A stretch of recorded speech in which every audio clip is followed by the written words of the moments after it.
What's up, guys? Welcome back to another episode of Lake Life Fishing.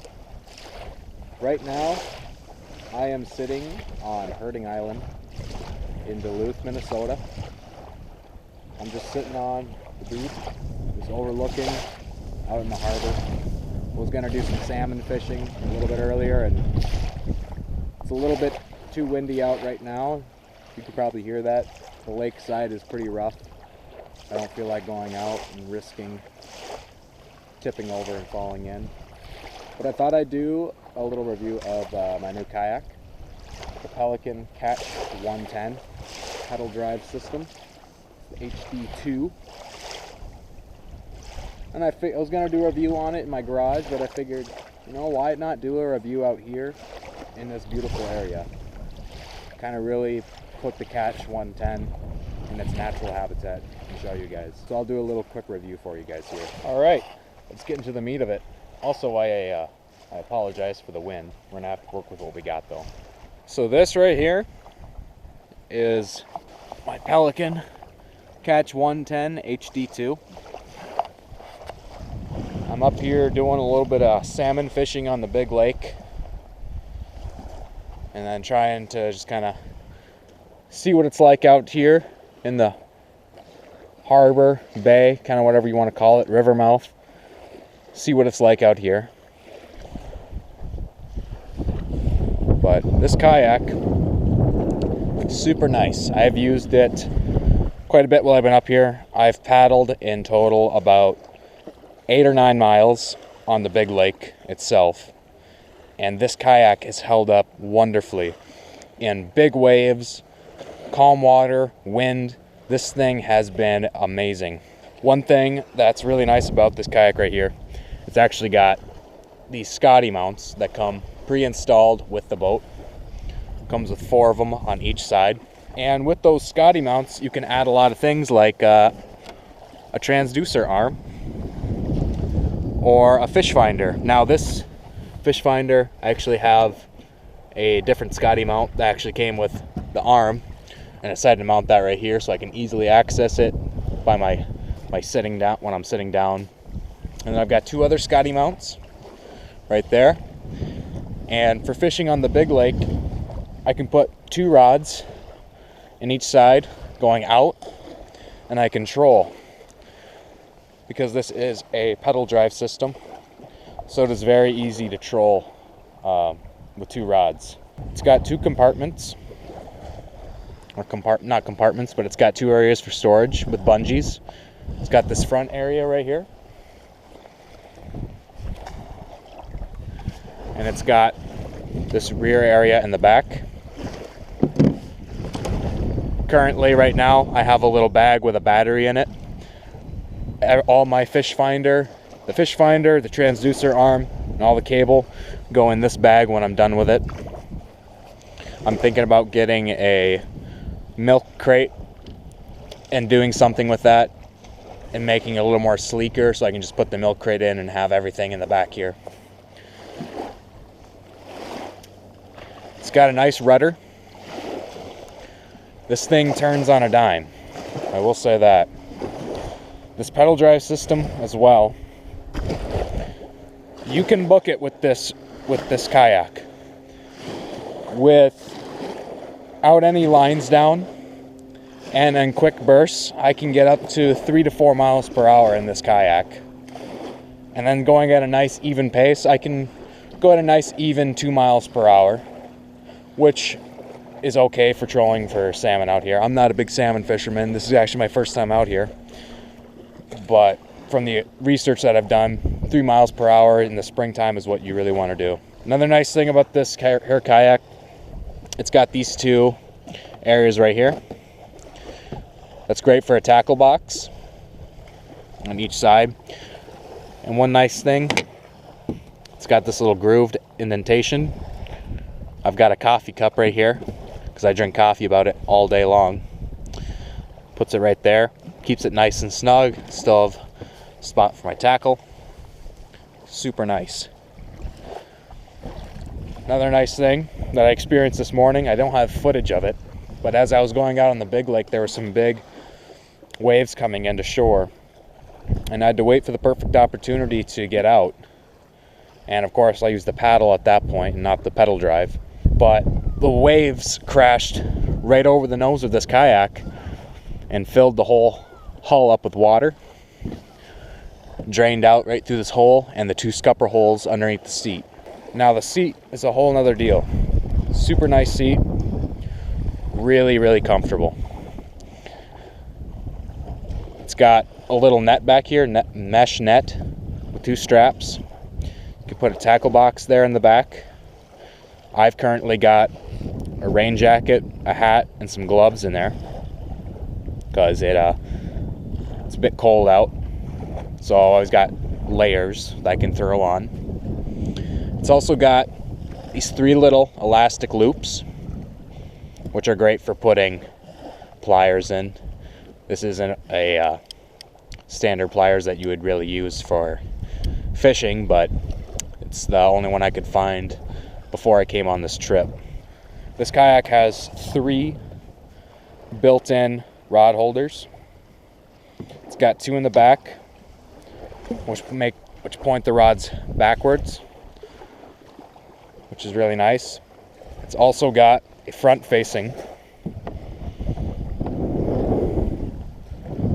which is really nice for a few reasons. If you're going to anchor up, you can have your rod pointing in front of you if you're bobber fishing or fishing on the bottom and just kind of sitting and waiting. Or if you land a fish, you can easily put your rod in that front, handle your fish. You don't have to worry about putting it behind you or anything. It's also nice for tying on new lures. This front-facing rod holder is a big help. I know I do have rod holders that go out to the side like this, but this one is super nice. Everything's nice and ready. Your rudder system is retractable by this cord right here. So if I pull on this cord up, it's going to raise your rudder up, so you can do it manually from sitting position. So if you're coming in shallow and you need to put your rudder up and start paddling, you can absolutely do that. And then you just pull on this cord forward and it pulls it down just like that. This kayak also has a little dry box, and it's just a little bag inside of here, waterproof bag. I wouldn't completely trust the bag. Nothing is ever completely waterproof in any type of boat. So if you're gonna put stuff like your phone or stuff in here, I'd put it in a Ziploc bag or a little case just to be sure. But no water has gotten in this hatch yet, and like I said before, the whole boat flooded earlier and drained out. This kayak comes in at a weight of 67 pounds without any of the equipment that I have in it. The pedal drive system obviously adds some good weight. Everything I have in here adds a lot of weight. It's still easy to move. I can easily pick this kayak up with everything out of it and slide it on the top of my Yukon. With everything in it, I can easily, it takes a little bit more effort, but I can drag this on the ground.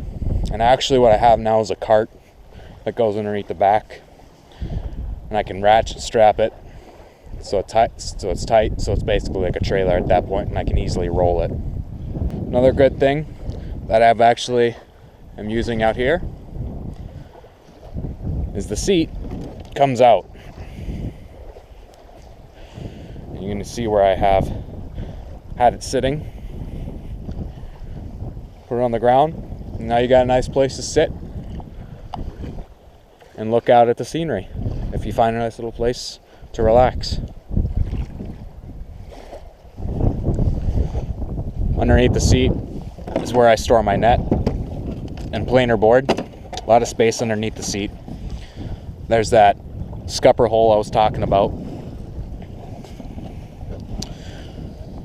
If you're worried about if you flip over and losing your seat, it has this strap which simply goes underneath the two crossbars on the seat.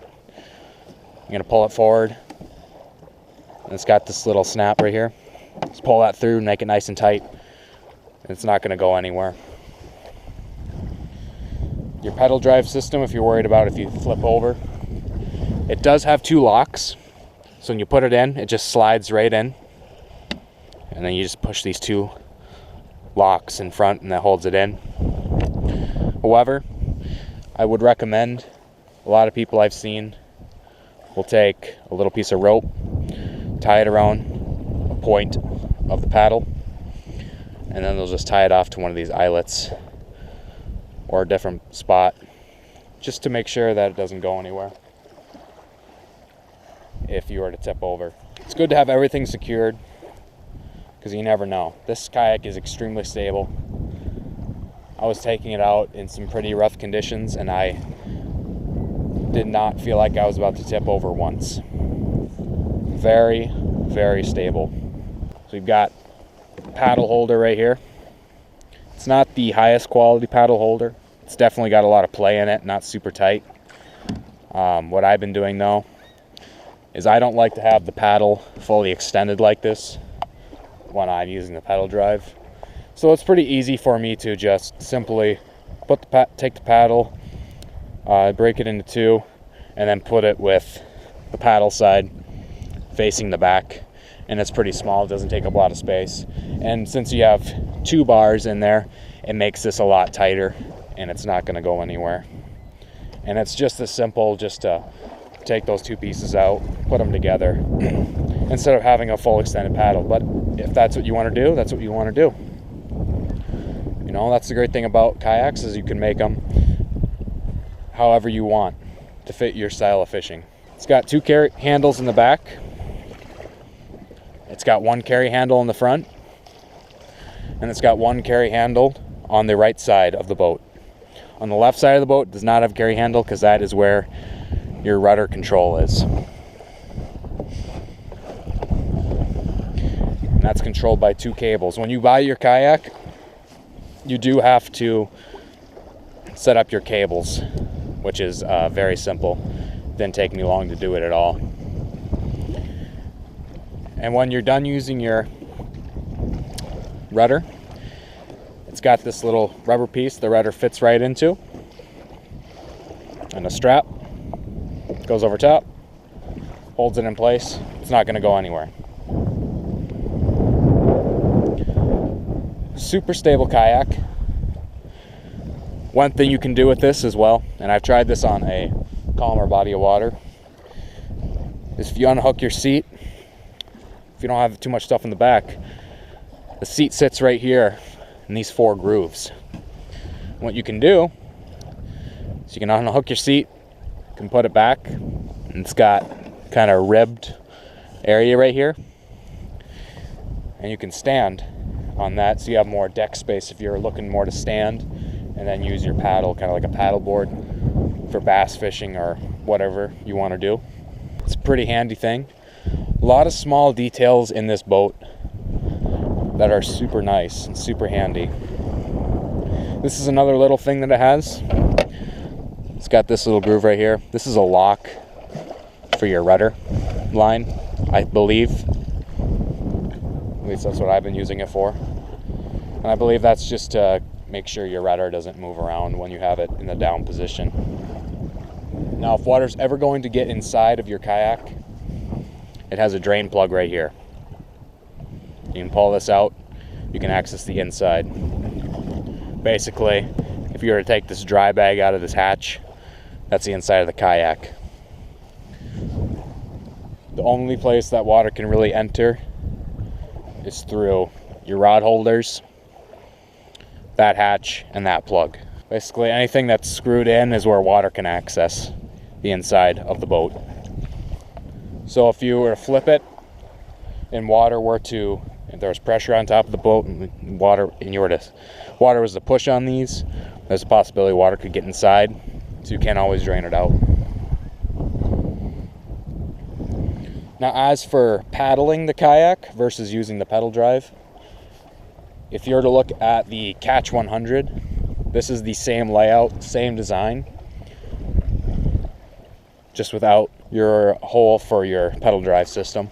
Paddling this kayak is very easy. It's very nice to paddle. It is very responsive. Now, it is not the quickest boat in the world to paddle because it is very wide. This is 10 foot. I believe I measured it and it was 36 inches wide.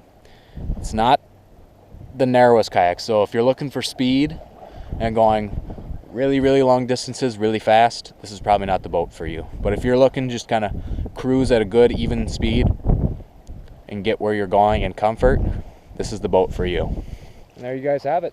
That is a basic review of my new Pelican CATCH 110 HD2 pedal drive kayak. I'm pretty excited about it. I just got it a little bit ago, and I've tested it on some small lakes back home in central Minnesota. And this is the first time that I've really brought it out to the big lake, so it's a little bit nerve-wracking to bring it out there and try to do some fishing, but I did it, I survived, I'm alive, everything is well. If you'd like to see more videos on this kayak or any add-ons that I've done or my system for putting up a fish finder on it, leave a comment down below and I can surely do that. I'm just gonna have a lot of fun experimenting on how to make this kind of my main fishing setup. You know, I'm kind of done with fishing out of a normal boat and all that stuff. The main drive for a kayak is the fact that it can go pretty much anywhere. All I have to do is load on the top of my vehicle or in the back of my vehicle and I can just go. I don't have to trailer it anywhere, don't have any problems. So I think I'm gonna get back to cruising around out here on the harbor. If you guys like this video, please leave a like. Don't forget to subscribe. I apologize that I haven't posted a lot of videos in the past. Things have been screwy with everything going on in my life, so I haven't really had a lot of time or motivation to make videos. But I promise you, now is the time when videos are going to start getting made. But anyways, thank you guys so much for watching this episode of Lake Life Fishing. Remember, if you like this video, hit the like button, subscribe. I'll see you guys in the next one. And remember to live the lake life. Peace.